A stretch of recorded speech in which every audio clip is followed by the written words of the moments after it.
बिहार में अभी सर्दी शुरू भी नहीं हुई है, लेकिन हवा पहले से ही खराब हो गई है। बिहार और उसके आसपास के क्षेत्रों में प्रदूषण का स्तर बढ़ता हुआ दिखाई दे रहा है। आमतौर पर दिवाली के बाद प्रदूषण बढ़ता था, लेकिन इस बार दिवाली से पहले ही प्रदूषण का स्तर चिंतात्मक हो गया है। पटना के कई क्षेत्रों में एयर क्वालिटी इंडेक्स AQI गंभीर स्तर तक पहुंच गया है, जो स्वास्थ्य के लिए खतरनाक है।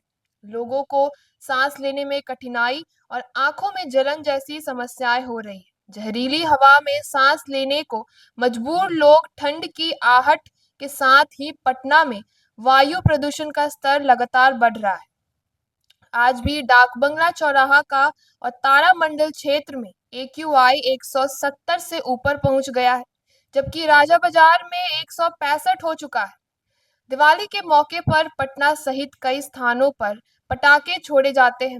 माना जा रहा है कि दिवाली के बाद AQI में और उछाल आ चुका है। फिलहाल बढ़ते हुए AQI का सबसे बड़ा कारण हवा में धूल कणों की बढ़ती मात्रा है।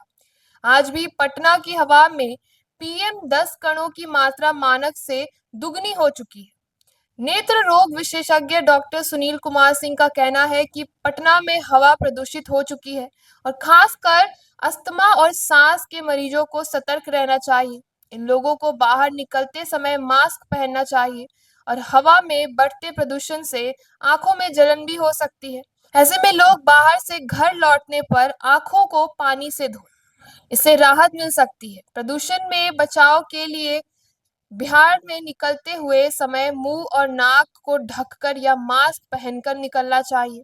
आंखों की एलर्जी से बढ़ने की वजह से उन्हें चश्मा का उपयोग करना चाहिए। अधिक प्रदूषण में घर के अंदर एयर प्यूरिफायर का इस्तेमाल करें और बच्चों व बुजुर्गों को बाहर जाने से रोकें। बच्चों को इंडोर गेम्स खेलने को कहें। कुल मिलाकर पटना में हवा का प्रदूषण लगातार बढ़ रहा है और हालांकि प्रदूषण नियंत्रण बोर्ड ने पटना में पटाखे जलाने और बेचने को रोक लगाई है, फिर भी सड़क किनारे पटाखे बिक रही है और लोग आतिशबाजी कर रहे हैं। डॉक्टरों का मानना है कि पटना की वर्तमान स्थिति निश्चित रूप से सांस से जुड़ी बीमारियों को एक नया खतरे का रूप दे सकती है। साथ ही आपको बता दें कि बिहार में पटना के अलावा कई ऐसे क्षेत्र हैं जहाँ पे हवाएं जो है पूरी तरीके से दूषित दिखाई दी।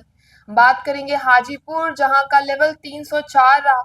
ऐसे कई स्थान जैसे कि अररिया में 274, पूर्णिया में 265, सासाराम 265, भागलपुर में 255, तो वहीं बेगूसराय 237, बेतिया 220, मुजफ्फरपुर 220, सिवान 217, किशनगंज 216, गया 192, बिहार शरीफ 191, छपरा 178, कटिहार 171, बक्सर 170, मोतिहारी 136 और औरंगाबाद 115 रहा।